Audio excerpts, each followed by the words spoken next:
Hi. I don't know what it is about me and work that keeps the two of us from ever going steady Eddie, but sometimes I just get restless and I quit a job, and then again sometimes I get restless and I take one. This time I took one. Night counterman at an all-night hamburger diner. The diner was located on the Lower West Side, right between a saloon and a dance hall. Those who liked weak drinks went to the saloon, and those who liked strong women went to the dance joint. Nobody came to the diner. Nobody but Trouble. Trouble was a 9-year-old cowboy with freckles and a shoebox under his arm, and it was around midnight on a miserable night when the door popped open and he popped in. How do you do? What'll it be, partner? One wimpy, drown it. How's that? One wimpy, drown it. A hamburger with ketchup. Oh, excuse me, kid. I'm still new at this job. I sling the hash, but not the lingo. Okay, one wimpy coming up. And drown it. Righto, we'll drown it. What's a kid like you doing out this late on a rainy night? I'm just coming back from a friend's house. What was it, an all-night pinochle game? How old are you anyway, son? 8? I'm 9. 9? Well, going on 9. Oh, pardon me. How about a glass of milk while you're waiting? Okay. You, got any money? See this shoebox? Yep. Know what's in it? Shoes? Money. $50,000. Yeah? Well, that's a nice, safe place to hide it, kid. Only you go around walking with that much dough in your shoes, and you're going to be 10 feet tall. Hey, here's your hamburger. Oh, thanks. You forgot to drown it. What? Ketchup. Oh, yeah, the ketchup here. Yeah, slow down. Take it. When did you eat last, anyway? This morning. Oh, I guess you'll be wanting another burger, then. Mm-hmm. Coming up. Where do you live, kid? No place? You, wouldn't be on the lam, would you? Uh-uh. Running away from home? I guessed it. Things tough at school? Maybe your mom just doesn't understand you, huh? I got no mom. Oh. You got a pop? Yeah, I got a pop. What's his name? None of your business. Okay. You're a citizen. You don't have to answer. How about another milk? Where you headed? Boat. Any, special boat? One that's going far away. Your boats cost a lot of money. I got a whole shoebox full of money. Oh, sure, I forgot. That's right. You're loaded with loot. How much do I owe you? Forget it. I can pay you. Now, look, kid, it's a cold, wet night. This is a bad neighborhood. Why don't you go home and run away some other time?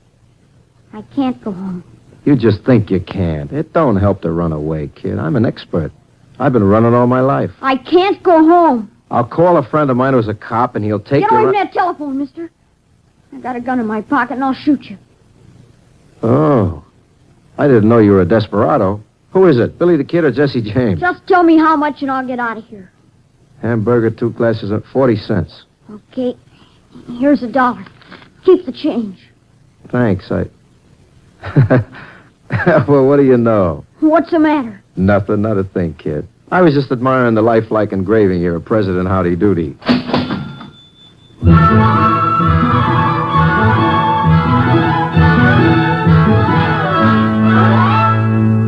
Yep, the kid had handed me a hunk of Howdy Doody money, but I make like it's the real stuff and ring it up. He starts to climb down off the seat, hanging onto his small shoebox full of Howdy Doody dough like his life depended on it. All of a sudden, he looks awful small and scared. It reminds me of the way I must have looked myself when I took off from the orphan home at the advanced age of 10 years. Well, I gotta be shoving off. So long. Thanks for the tip. Oh, kid. Yeah? You know, if you got a long boat ride ahead of you, you ought to take some food along. Why don't you wait here a minute? I'll see if we got some donuts back in the kitchen. Well, okay, but no tricks. I got a gun in my pocket. Sure, no tricks. I'll be right back. Here, you can listen to the radio while I'm out.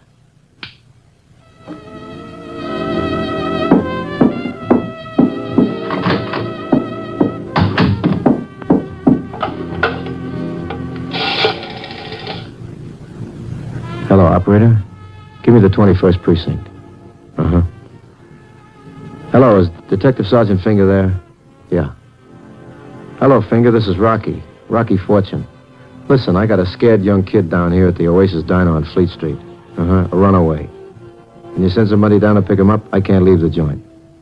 Yeah, sure, I'll stall him. Thanks, Sergeant.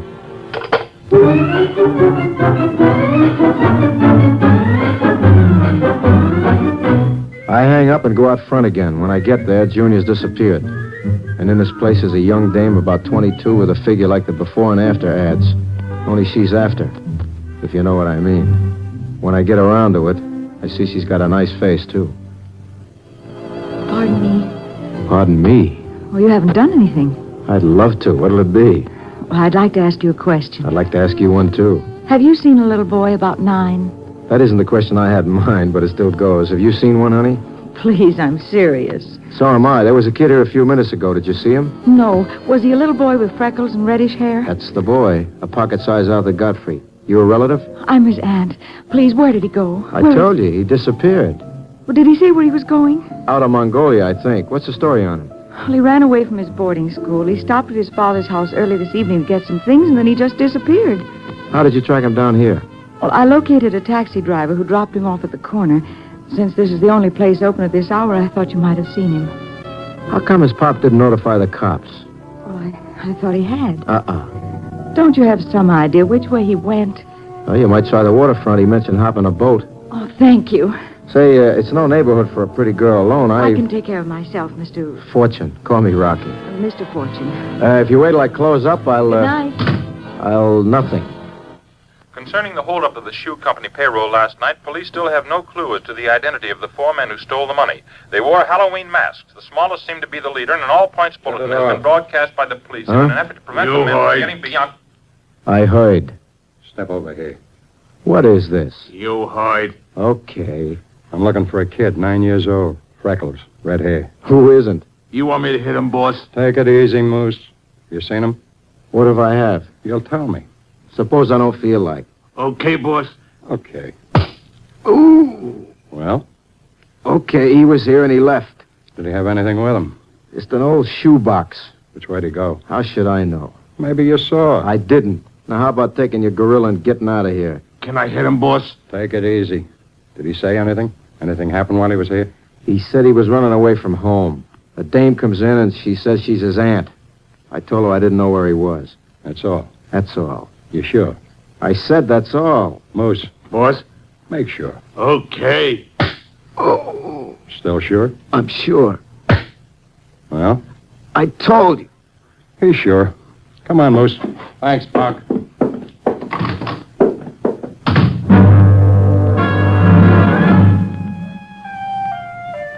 My stomach feels like I've been kicked by an army mule, so I hang on to the counter till the blue wheels stop going around. Then I go behind the counter to clean up for the night. I hear a noise which seems to be coming from inside a big trash can we keep there, and I figure we got mice again, so I open it. And the mice is a small boy with a shoebox and a face full of half-eaten custard pie. Okay, kid, come out of the pail. Are they gone? You been in there all that time? I hid her when I heard someone coming. Did you hear those 2 hoods? Uh-huh. You want to tell me why those roughnecks were after you? Well, the big one, Moose, he's a hired muscle. Muscle? You know, a gunman, a fiddler. The little one, he's Perry Brock. Brock. Yeah, he's one of the old Murder Consolidated boys, isn't he? Uh-huh. Now you know why I don't want to go home? I don't follow, son. What's Perry Brock to you? My father. Oh, you got a lot of trouble. So you see, if you call the cops and they send me home, he'll just beat me up and send me back to the boarding school again. Yeah, I guess he would. So I better get going, mister. Call me Rocky. My name's Mickey. Hold it, Mick. Here comes the law. I'll duck out the back. You can get back in the garbage can. I'll get rid of him. Well, hiya, Sergeant. So where's the kid? The kid? Oh, yeah. Oh, the kid. He took off. Vanished. You don't say. Just like that. Poof.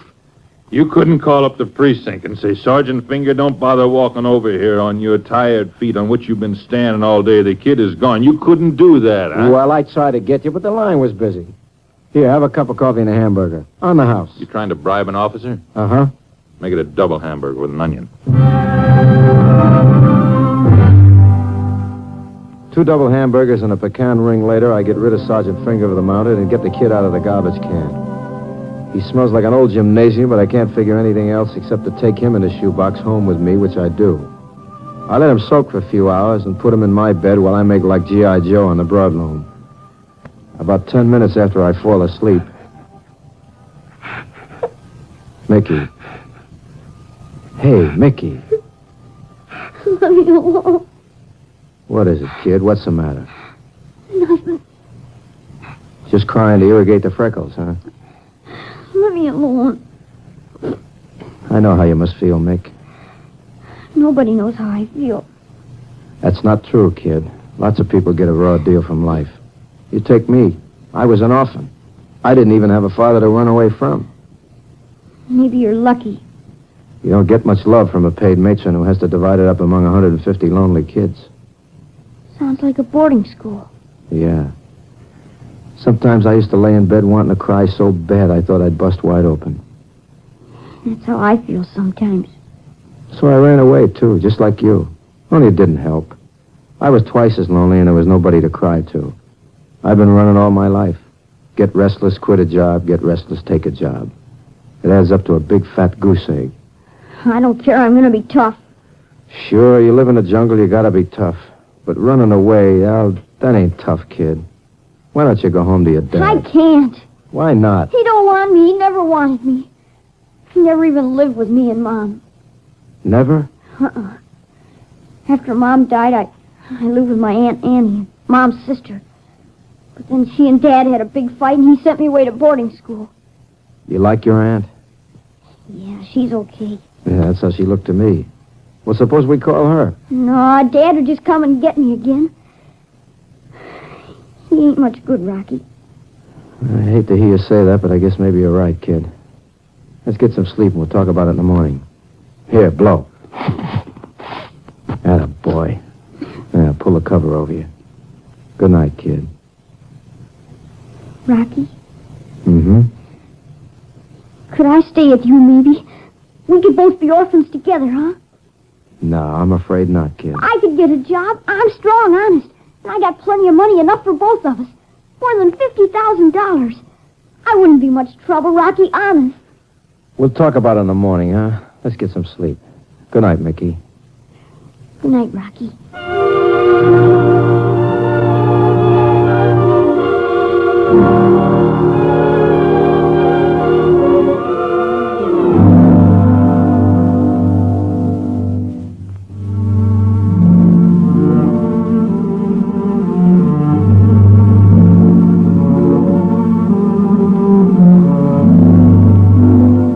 I don't get very much sleep. I'm thinking about this poor kid with his box full of howdy-doody money and what I'm going to do about him. It's early in the morning when I quit trying to sleep and get up to make us some breakfast.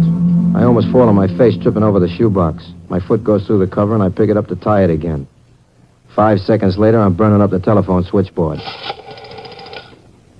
Operator, give me the 21st precinct. Yeah. Hello. Sergeant Finger still on duty? Uh-huh. Sarge, this is Rocky. Now, listen to me. I got that kid again. He's asleep in my room. Yeah. Not only that, but he's got a shoebox with enough government folding money in it to choke a dinosaur. I'm not dreaming, Sarge. Get over here, will you? 25 Bleakman. Okay. Okay, put your hands up. Hey, wait a minute. This is a real gun, Rocky, and it's loaded, so get 'em up. Now, be careful with that thing. You're some pal. All that stuff you told me last night, how you knew what it was like. Now you're calling the cops to send me home. Mickey, listen to me. It's wrong what you're doing. You said you gotta be tough. Well, I'm gonna be tough. I didn't mean tough that way. If you took that money from someplace, give it back. Give it to the cops. And give them that gun before you get hurt. Not me. I'm gonna be tough. You're going to wind up like your old man, Mickey. He's tough, too. The wrong kind of tough. Now, come on now. Wait here for this detective friend of mine. I ain't going to no police station. Look, in case you don't know it, kid, there's nobody lives it up like a lost kid in a police station. Honest, they put you up on a desk, they buy you ice cream cones, double dips. They read your comic books, take your picture, wearing a copper's hat. And then my pop comes and takes me home and beats me up. Rocky, I'm getting out. Okay, Mick. Good luck. You said when you live in a jungle, you gotta be tough. Well, I'm gonna be tough. I'm gonna be tougher than anybody.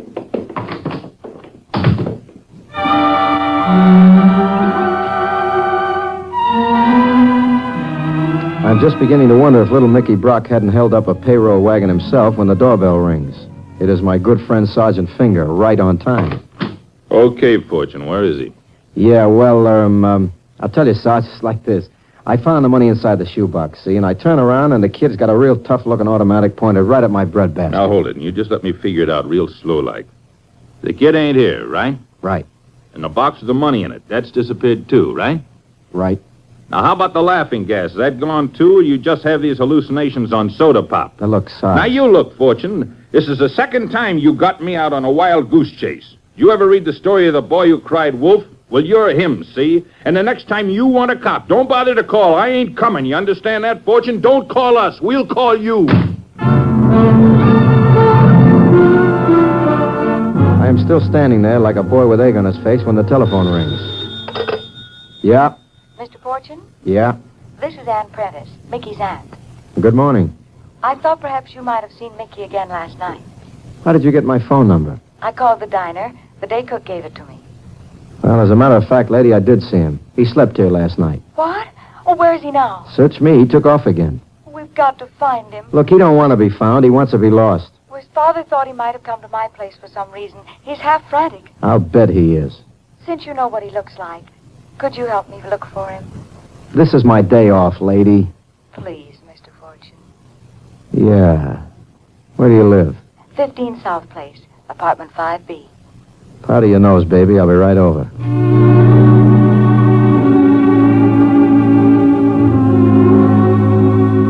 I invest 15 cents in the city subway system and then foot my way to South Place. Number 15 is a quiet apartment with a self-service elevator. I lean on the buzzer on 5B. No answer. I try the knob and the door swings open. I walk into a nicely furnished apartment smelling faintly of perfume. I'm about to call for Annie Pie when I hear a faint noise behind me and what feels like the muzzle of an .88 comes crashing down on my skull. Ooh!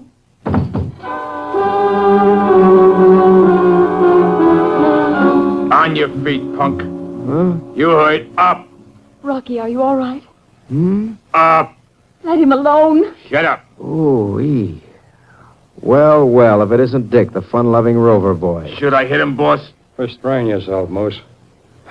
You always have your visitors greeted this way, Ann? They forced their way in a few minutes after I called you. Yeah, nice fellas. Flattery will get you no place, Fortune. Where's the boy? Here we go again. Ann tells me he stayed at your place last night. He couldn't get a hotel room. There's a convention in town. Very amusing. I thought you said you didn't know where he was. I didn't. I found him in the garbage pail. Now, boss. You're a very funny man, Fortune.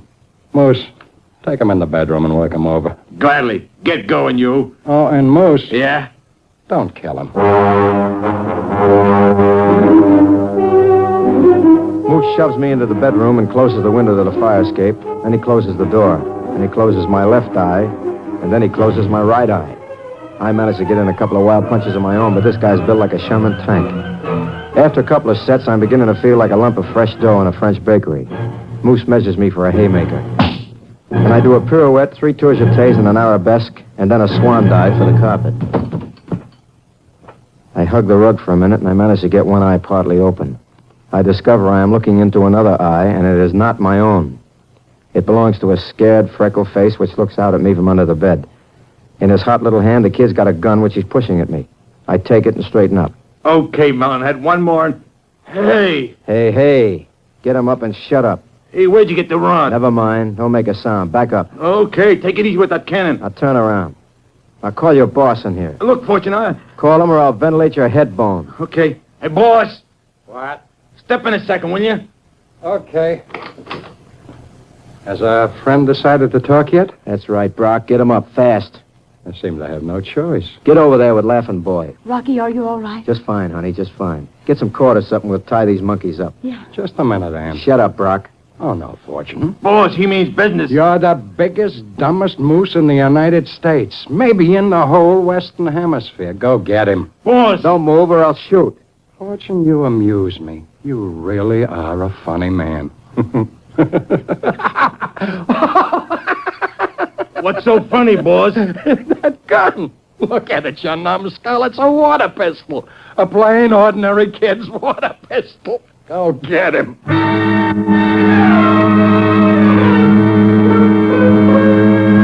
Perry reaches into his pocket for his own artillery, and Moose starts after me. I pull the trigger, and sure enough, a stream of water shoots out. The kid has handed me a water pistol, and I'm too groggy to realize it. By the time the thing really sinks in, Moose has knocked it out of my hand, and Brock's got me covered. All right, Fortune. We fooled around long enough. I'm going to give you just about 1 second to tell me where the kid is. Turn blue. If you don't answer, I pull this trigger. And this is no water pistol. You're wasting your breath, pal. Okay, start praying. Rocky, tell him. No. Okay, meathead, you asked for it. Okay, hold it. Drop the rod. I saw your ugly puss on a fire escape finger, but for a couple of seconds I thought you were going to let him do it. I oughta, Fortune. Do you mind if I ask what brings you? Some kid walks into the precinct this morning right after I saw you. He drops a shoebox on the sergeant's desk and walks out. Shoebox has got 50 grand in marked money from the payroll robbery. Took us a while to catch up, but we finally trailed the kid here and spotted him on the fire escape. Now, don't tell me he's disappeared again. Nah, he's just hiding. Get these hoods out of the room and I'll find him. Okay, you two, move. Will you show me the phone, lady? I gotta call the wagon to haul these punks away. With pleasure. Go on. You lead the way, Perry. Mickey, come on out, son. Is it okay? Yeah, it's okay. Your troubles are all over, kid. Your father's gone and he ain't coming back. I won't have to go home? Nope, from now on, this is your home. You're going to stay right here with your Aunt Ann. You mean I can't live with you? Look, kid, you don't know what a lucky stiff you are, getting to live with a lovely dish with an aunt like her. And don't worry, Bub, I'll be around. You will? Sure, every night, twice on Sundays. That is, if you think your aunt wouldn't mind. Oh, no, she'd like it. And so would Uncle Bill. Who? Uncle Bill. You mean she's married? Yeah, you heard. Uh-huh. I heard. Good night.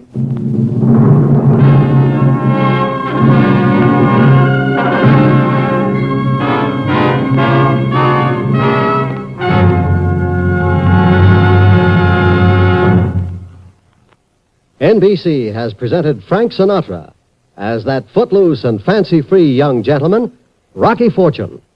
Others in tonight's cast included Richard Beals, Vivi Janiss, Eddie Fields, Frank Richards, and Barney Phillips. Tonight's script was written by George Lefferts and based on a story by Robert Cenedella. Andrew C. Love directed. Eddie King speaking. Now, to tell you about next week's adventure, here's Frank Sinatra as Rocky Fortune.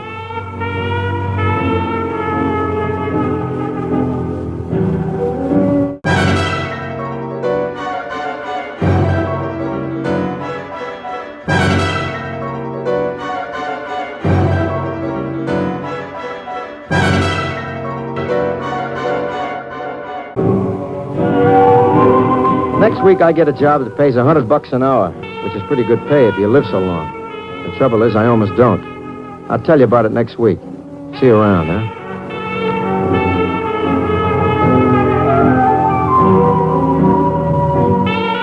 Now enjoy Fibber, McGee, and Molly on the NBC Radio Network.